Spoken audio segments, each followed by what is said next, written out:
Hi guys. So Northern Ireland's position following Brexit has been thrown into turmoil. Now what I mean by that is Northern Ireland's position within the UK, Northern Ireland's position in Europe, Northern Ireland's position in respect to the rest of the island of Ireland.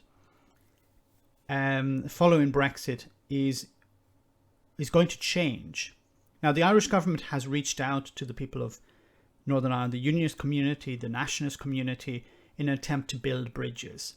And we've seen over the last number of decades, since the Good Friday Agreement has been signed, how both sides have to work together. And successive Irish governments have been building upon that.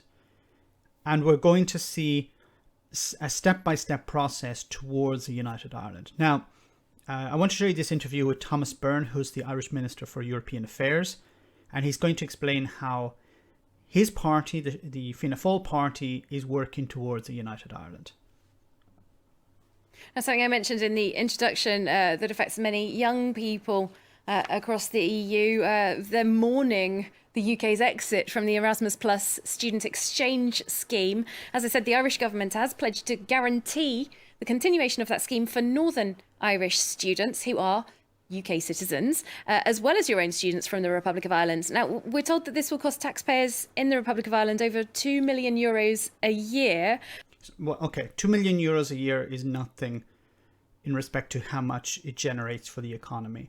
You know, you have students coming from different parts of Europe. You have, and now because Ireland, in a sense, will be the only mother tongue English-speaking country left in Europe, I think many people who had planned to move to the UK to improve their English skills will actually move to Ireland instead.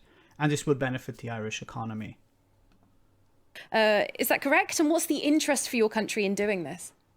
Well, I'll just say that there's in Northern Ireland, you can have Irish citizenship or British citizenship. It's your choice under the Good Friday Agreement, one of the unique points of it, and one of the ways that we get people to live and work together. So many of the benefits of all of the benefits of European Union membership on your Irish passport will apply even if you live and are born in Northern Ireland. You're not technically part of the European Union, but you are a citizen of the European Union. But we've said that regardless of your citizenship, we will fund the Erasmus programme. We think it's a huge opportunity for young people too. And we're very conscious as well in Ireland. We've got to very much improve our foreign language skills. We have our own national language, the Irish language. We're generally not great speakers of it either. So we've a job of work to do ourselves in this country on this island. And we want to encourage people to broaden their minds, open their horizons. And it is that broadening of minds and opening of horizons that has led to economic prosperity in Ireland, that has led to social development in Ireland. Our membership of the European Union has done all that. And we don't want to see students from the north of Ireland left out of that. It's a very, very small price to pay. And we're certainly very willing to do that. And we said this, in fact, from a very early stage. We were hoping that Britain would stay part of the Erasmus scheme. And I think it is a tragedy for young people that that's not happening. And indeed, it is a tragedy for young people as well that Brexit is happening in the first place. You can contrast this with the type of rhetoric in the UK at the moment. The right wing, we don't want foreigners here. We don't want people who are not British coming into Britain. Now, I'm not saying that Boris Johnson has been pushing this, but his party in particular, the likes of Priti Patel, have been pushing this type of rhetoric. We want Britain for the British. Contrasted with this with the Republic of Ireland, which seems at the moment to be more open. Well, it is also another tie that binds Northern Ireland to the Republic of Ireland in a very formal way. I mentioned as well about how Northern Ireland is staying in the single market and customs union effectively. Some, particularly the Sinn Féin party, have asserted that this whole new relationship really means that the question of a so-called united Ireland should be put to the people. What's your position on a so-called border poll? Well, I'm a member of Fianna Fáil, the Republican Party, and we are very much in favour. Okay, I have to just stop him for a moment. So Fianna Fáil call themselves the Republican Party. It's in their logo, but they're not to the same extent as Sinn Féin would be the Republican Party. But I understand that he understands that which way the wind is blowing, and up until this stage, support for United Ireland was quite limited, and it was pretty much limited to just Sinn Féin, while the Fianna Fáil party, which are the main party at the moment, they understand that, well, there's a bandwagon and we need to jump aboard it. Of United Ireland, and we've been working towards that for decades. We were key to the peace process in the 90s and into the 2000s to make sure that we could have a settlement there in the north of Ireland that works for all sides of the community. The danger is if you start rushing people into this, if you start forcing this on people, or even calling a referendum before there would be majority support, you risk undermining the very foundations of the peace process that we've all worked very hard to do. And I do tend to agree with him here. A risk for Sinn Féin, for example, is if they push it too quickly, there may not be sufficient support on the ground, a border poll is called, and the Republicans, so those who want a United Ireland, will lose it because the people of Northern Ireland are not ready. It's important that people get outside their bubble. I think Sinn Féin at the moment are within a bubble, and they believe that everyone wants a United Ireland. And of course, that's not the case. Many people, both Catholics and Protestants in Northern Ireland, don't understand the impact of Brexit, will not understand the impact of Brexit for some time. And because, for many people, they have been living within the British state for so long, a massive change for them could be something that they would not be ready for, and they would prefer the status quo, and that's completely understandable. Now, for all practical purposes, people can move north and south completely freely. In fact, they can do it east and west.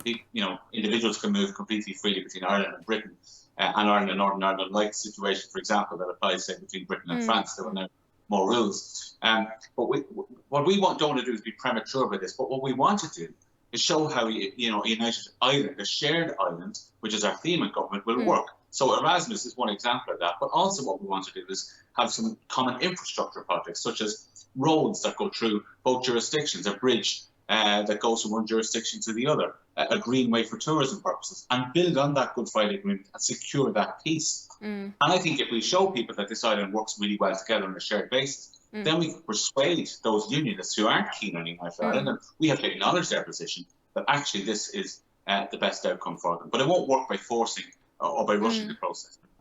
I agree. It's going to be a step-by-step process. It's going to take time. You're going to have to build it brick by brick. The Erasmus Plus scheme is one brick.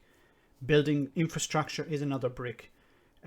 Cooperation on tourism, as he said, is another brick. And eventually it will arrive at a stage where people will feel that they already live in a United Ireland. I think it's very important for people to understand that it's not something that will happen with the flick of a switch. It will not be from one day to the next. There will be an Irish flag in City Hall, Belfast. Okay, it's going to change on a gradual, in a gradual way, and I think that's the correct approach. Well, you say you don't want to rush it, but I do wonder if there is a timeline that you have in mind. There's a shared Ireland unit that the government has set up under Micheál Martin. One would assume from that it might be preparing for a border poll. Well, there's a procedure in the Good Friday Agreement for a border poll, and that power is actually with the British when the British Secretary of State determines whether there would be a majority for United Ireland at the moment. It's not clear, in fact, that would be the case yet.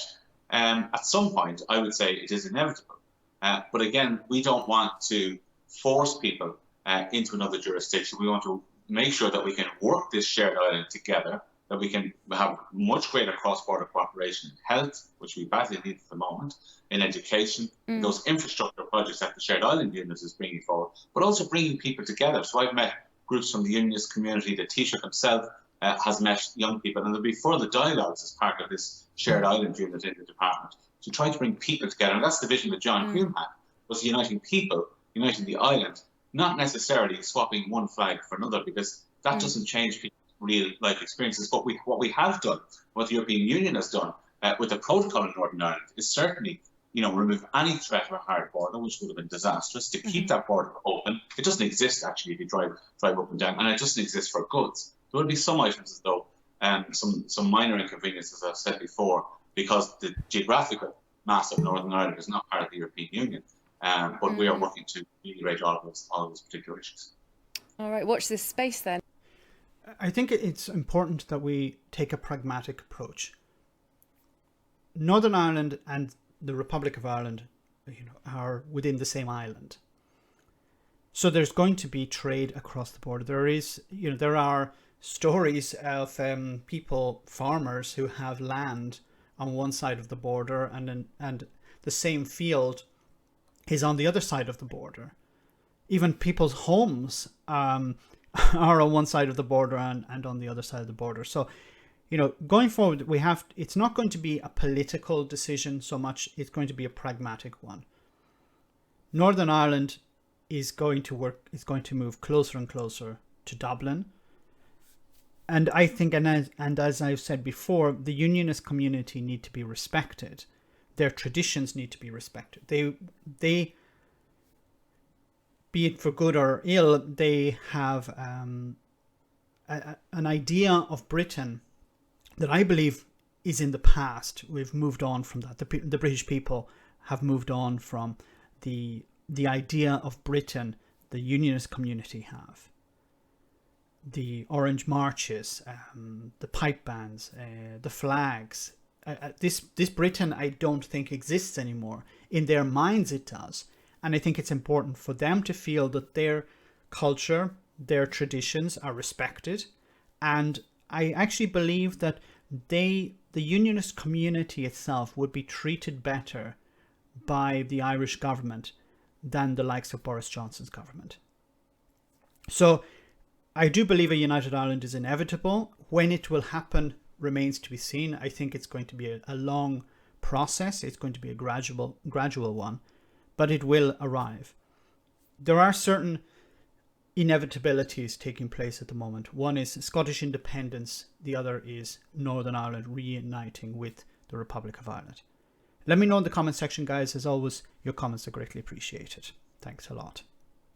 I want to say a big thank you to all of my patrons. You ensure that this channel continues to exist. I'm eternally grateful for all of your support. If you join Patreon, you will receive instant access to our Discord server, where we have both audio and video chats. You can chat with me and other patrons, where we discuss important and non-important issues. Becoming a patron per month costs about the same as a large coffee, so why not check it out?